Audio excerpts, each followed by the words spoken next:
Hello नमस्कार मेरे प्यारे सभी साथियों, आप सभी का स्टार परिवार में स्वागत है। दोस्तों, आज हम आपके लिए जो किताब मिली है निदानात्मक कक्षाओं हेतु मॉड्यूल बुक मिली है आपको, उसको हम हल करने वाले हैं। इस वीडियो में हम कक्षा 10वीं की विषय विज्ञान की पुस्तक को हल करने वाले हैं। ठीक है, बिल्कुल नई बुक है, 2023-24 सन वाली बुक है। यह बुक आप सभी को मिली होगी। जो बच्चे अपनी तैयारी जिनकी अभी तैयारी कमज़ोर है वो इस बुक से अपनी तैयारी को मजबूत कर सकते हैं और अच्छे नंबर ला सकते हैं। तो हमें यह बुक बिल्कुल पढ़नी ही है और इससे हम काफ़ी बहुत हल कर सकते हैं, काफ़ी बहुत हम अपने नंबर को बढ़ा सकते हैं। ठीक है, तो सबसे पहले आ जाते हैं हम ब्लूप्रिंट के बारे में। तो यहाँ पर आपको देख रहे हैं, ये है जो विषय विज्ञान कक्षा 10वीं का ब्लूप्रिंट है। थोड़ा सा ब्लूप्रिंट चेंज हो गया है पिछली साल से, इस बार ब्लूप्रिंट को बदल दिया है। क्योंकि पहले है जो बताते थे कि हर एक अध्याय में से, जैसे इस अध्याय में मान लो कि रासायनिक अभिक्रिया समीकरण 7 नंबर का आना है, तो वो ये भी बता देते थे कि आपको क्या पढ़ना है, 2 नंबर वाली क्वेश्चन पढ़ना है कि विकल्प पढ़ना है या फिर 4 नंबर के प्रश्न पढ़ना है। लेकिन इस बार ऐसा नहीं है, केवल आपको अध्याय में बताया गया कि किस अध्याय से कितने नंबर का आना है।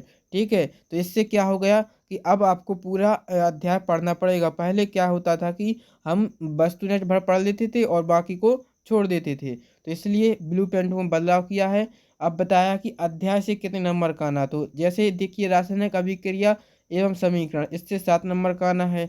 अम्ल क्षार लवण में से 6 नंबर का आना है। धातु अधातु में से 5 नंबर का आना है। कार्बन एवं उसके यौगिक से आपको 6 नंबर का आना है। जैव प्रक्रम से 8 नंबर का आना है। कितने नंबर का? 8 नंबर का, सबसे ज़्यादा। और नियंत्रण एवं समन्वय से 6 नंबर का। अध्याय 7 जीव जनन कैसे करते हैं, इसमें से आपको 6 नंबर का आना है। अनुवांशिकता से आपको 4 नंबर का आना है। सबसे कम किस में से आना है? अनुवांशिकता में से। तो हम इसको थोड़ा बाद में पढ़ेंगे, इस तरह से आपको पढ़ना है। प्रकाश के परावर्तन अपवर्तन 8 नंबर का, यह इंपॉर्टेंट क्वेश्चन बनता है यहाँ से, तो यहाँ से आपको पढ़ना। मानव नेत्र एवं रंग बिरंगा संसार है, तो यह 5 नंबर से। विद्युत से संबंधित 5 नंबर का आता है। और यहाँ पर देखो विद्युत धारा के चुंबकीय प्रभाव, यह 6 नंबर का क्वेश्चन आना है। 6 नंबर का आना है। ठीक है, हमारा पर्यावरण अध्याय से 3 नंबर का आना है। सबसे कम है जो इसमें से आना, हमारा पर्यावरण से। तो ये सब चीज़ें हैं जो जो जिसमें ज़्यादा नंबर के आना वो हम पहले पढ़ेंगे और जो कम नंबर के उसको हम बाद में पढ़ेंगे। पढ़ना तो हमें सब है, लेकिन थोड़ा हम ब्लू प्रिंट के आधार पर पढ़ाई करेंगे तो वो ज़्यादा बेहतर रहेगा। ठीक है, तो यह आपने ब्लू प्रिंट इसका है जो देख लिया है। अब हम आगे बात करते हैं, देखते हैं अध्याय 1 पर। अध्याय 1 को देखिए। अध्याय 1 का नाम अभी तक तो सभी को याद हो गया होगा। अध्याय 1 का नाम है रासायनिक अभिक्रिया एवं समीकरण। अब इसमें से सभी को जानते हैं कि 7 नंबर का आना है, तो यहाँ से आपको विकल्प भी आ सकते हैं, वस्तुनिष्ठ प्रश्न भी आ सकते हैं। ठीक है, 2 नंबर का क्वेश्चन भी एक बन सकता है और 3 नंबर के भी बन सकते हैं। यदि 3 का नहीं आएगा तो 4 का भी बन सकता है ना। तो यहाँ से आपको सबसे पहले यहाँ से कैसा पढ़ेंगे, जैसे अध्याय 1 का नाम क्या है? रासायनिक अभिक्रियाएं एवं समीकरण। तो अब प्रश्न ऐसा बन जाएगा कि रासायनिक अभिक्रियाएं किसे कहते हैं, या फिर कहेंगे कि रासायनिक समीकरण किसे कहते हैं। तो ये सब है जो 2 नंबर की क्वेश्चन बन जाएंगे, 3 नंबर का भी यहीं से बन सकता है। तो हमें सब कुछ पढ़ना पड़ेगा। यहाँ पर हम आपको बताते जाएंगे कौन कौन से इंपॉर्टेंट है, कौन से इंपॉर्टेंट नहीं है। तो आपको वो जो ज़्यादा इंपॉर्टेंट है वो हम आपको बता देंगे। ठीक है, तो यहाँ पर आपको समझाया गया है। यह अध्याय आपको थोड़ा अच्छे से देख लेना। रासायनिक अभिक्रिया के अभिलक्षण क्या क्या हैं, तो ये 5 अभिलक्षण हैं जो आपको दिख रहे होंगे। गैस निकलना, अवक्षेप बनना, रंग में परिवर्तन होना, ताप में परिवर्तन होना या फिर अवस्था में परिवर्तन। ये क्या है? रासायनिक अभिक्रिया के अभिलक्षण हैं। अब रासायनिक अभिक्रियाओं के प्रकार हैं जो यहाँ पर नीचे दिए हुए हैं। ठीक है, हम यहाँ पर सीधे आते हैं, इनके वस्तुनिष्ठ प्रश्न देख लेते हैं, क्योंकि यहाँ से वस्तुनिष्ठ प्रश्न भी बन सकते हैं। 7 नंबर का इस अध्याय से आना है। चलिए तो देखते हैं, निम्नलिखित में से कौन सा भौतिक परिवर्तन नहीं है। तो कौन सा जो भौतिक परिवर्तन नहीं है? उबलते पानी में जल वाष्प बनना, यह भौतिक परिवर्तन है। एलपीजी का दहन, यह भौतिक परिवर्तन नहीं है। बर्फ का पिघल कर जल बनना, यह भौतिक परिवर्तन। नमक का पानी में घुलना, यह है जो भौतिक परिवर्तन है। लेकिन यहाँ पर पूछा गया भौतिक परिवर्तन नहीं है, तो एलपीजी का दहन है जो, यह भौतिक परिवर्तन नहीं है, यह रासायनिक परिवर्तन है। तो 12 नंबर का इसका सही आंसर हो जाएगा। दूसरा विकल्प क्या है? जिन अभिक्रिया में ऊष्मा का अवशोषण होता है उन्हें क्या कहते हैं? तो जिसमें ऊष्मा का अवशोषण होता है, आपने पढ़ा होगा, वो ऊष्माशोषी अभिक्रियाएं कहलाती हैं। ऑप्शन 7 का सही आंसर हो जाएगा। तीसरा प्रश्न क्या, निम्नलिखित में से कौन सी एक रासायनिक अभिक्रिया नहीं है। तो रासायनिक अभिक्रिया पूछा है, नहीं है। इस तरह के क्वेश्चन ज़्यादा पूछते हैं क्योंकि इसमें आपको तीनों विकल्पों का ज्ञान होना जरूरी है, तभी आप इसका आंसर दे सकते हैं। तो रासायनिक अभिक्रिया का उदाहरण कौन सा नहीं है, जैसे लोहे पदार्थ में जंग लगना, यह तो रासायनिक अभिक्रिया है।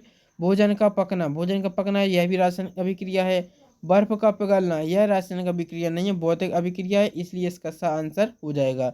किसी रासायनिक अभिक्रिया में भाग लेने वाले पदार्थ कहलाते हैं। तो रासायनिक अभिक्रिया में भाग लेने वाले पदार्थ कौन कहलाते हैं, अभिकारक, बिल्कुल सही। लंबे समय तक सेवन न करने पर सूखे मेवे सड़ जाते हैं क्योंकि यह विकृत गंधता होती है। इसमें क्या होती है, विकृत गंधता होती है। सास का सही आंसर हो जाएगा। ठीक है, अब छठवां विकल्प क्या है, छठवां विकल्प है कि 6Fe2O3+2Al, यह अभिक्रिया आपको दी है। इसमें बताना है कि किस प्रकार की अभिक्रिया है। तो दोस्तों यह अभिक्रिया है जो विस्थापन अभिक्रिया है। विस्थापन अभिक्रिया क्यों है इसकी विस्थापन अभिक्रिया, क्योंकि यहाँ पर से जो 2Al एल्यूमिनियम थे, जो एल्यूमिनियम के दो अणु थे वो हैं जो यहाँ पर इसकी O3 से क्रिया करके Al2O3 बनाते हैं और Fe को मुक्त करते हैं, यानी Fe का विस्थापन हो गया है ये एल्यूमिनियम से, तो इसलिए यह विस्थापन अभिक्रिया हो जाएगी। सातवां क्या है, सोने और प्लेटिनम को गलाने वाले अम्ल का नाम क्या है। तो सभी को पता होगा सोने और प्लेटिनम को गलाने वाले अम्ल का नाम क्या होता है, एक्वा रिजिया होता है। ऑप्शन नंबर आ सही आंसर है। अब देखो आठवां प्रश्न क्या, निम्न में से कौन सा एक रासायनिक परिवर्तन की विशेषता नहीं है। तो रासायनिक परिवर्तन की विशेषता कौन सी नहीं है, आकार में परिवर्तन होना। आकार में परिवर्तन होना या रासायनिक परिवर्तन की विशेषता नहीं है, या भौतिक परिवर्तन की विशेषता है। अगला देखो नौवां प्रश्न क्या है, कैल्शियम ऑक्साइड की जल के साथ अभिक्रिया किस प्रकार की होती है। तो कैल्शियम ऑक्साइड की जल के साथ अभिक्रिया ऊष्माक्षेपी होती है। क्या होती है, ऊष्माक्षेपी होती है।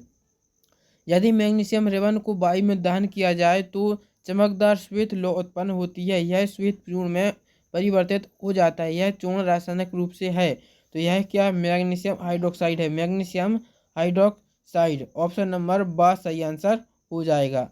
अब हम देखते हैं रिक्त स्थान। रिक्त स्थान क्या है, वे अभिक्रियाएं जिनमें ऊष्मा निकलती है कौन क्या कहलाती हैं, अभी पता है सबको, ऊष्मा छिपी। अब देखो यही विकल्प में था और यही आपको खालिस्तान में मिल गया, तो एक ही प्रश्न है, इस तरह से आपको आगे रिपीट होते जाएंगे। ठीक है, तो आपके अपने यहाँ प्रश्न कम हो जाएंगे। ठीक है, दूसरा क्या, वे अभिक्रिया जिनमें अभिकारकों के बीच आयनों का आदान प्रदान होता है उन्हें क्या कहते हैं, आयनिक अभिक्रिया कहते हैं। ठीक है, तो अब यही प्रश्न है जो आपको 2 नंबर भी पूछ लिया जाएगा, कैसे कि आयनिक अभिक्रिया की परिभाषा दो। तो आपको यह जब याद रहेगा तो आप 2 नंबर का काम कर लेंगे और 1 नंबर का कम कर लेंगे। ठीक है, तो तीसरा प्रश्न क्या है, किसी रासायनिक अभिक्रिया का प्रतीकात्मक निरूपण खालिस्तान कहलाता है। तो रासायनिक समीकरण कहलाता है। क्या कहलाता है, रासायनिक समीकरण। इंपॉर्टेंट है, यह याद रखना, किसी रासायनिक अभिक्रिया का प्रतीकात्मक निरूपण क्या कहलाता है, तो रासायनिक समीकरण कहलाता है। लोहे की वस्तुओं को खालिस्तान से बचाने के लिए उस पर पेंट किया जाता है, तो संक्षारण से बचाने के लिए उस पर पेंट किया जाता है, लोहे का संक्षारण होने से। छठवां पांचवा क्या है, ऐसी अभिक्रिया जिसमें एकल अभिकर्मक टूटकर छोटे छोटे उत्पाद बनाता है, खालिस्तान अभिक्रिया कहलाती है। वियोजन अभिक्रिया कहलाती है। अब आते हैं एक वाक्य में उत्तर। तो जैसे सबसे पहला प्रश्न क्या, उस गैस का नाम क्या है जो पॉप ध्वनि से जलती है। तो हाइड्रोजन है जो यह पॉप ध्वनि से जलती है। दूसरा प्रश्न क्या, हाइड्रोजन का योग तथा ऑक्सीजन का ह्रास क्या कहलाता है, यानी हाइड्रोजन का जुड़ना और ऑक्सीजन का टूटना कौन सी अभिक्रिया कहलाती है, अपचयन अभिक्रिया कहलाती है। यह दूसरे का आंसर हो जाएगा। तीसरा प्रश्न देखो, तीसरा प्रश्न क्या है, देर समय तक सिल्वर क्लोराइड को सूर्य के प्रकाश में रखने पर वह काला क्यों पड़ जाता है। चलो तो बताइए, देर देर समय तक हम सिल्वर क्लोराइड को सूर्य के प्रकाश में रखेंगे तो वह काला क्यों पड़ जाता है। यह देखो इसका आंसर कहाँ पर है,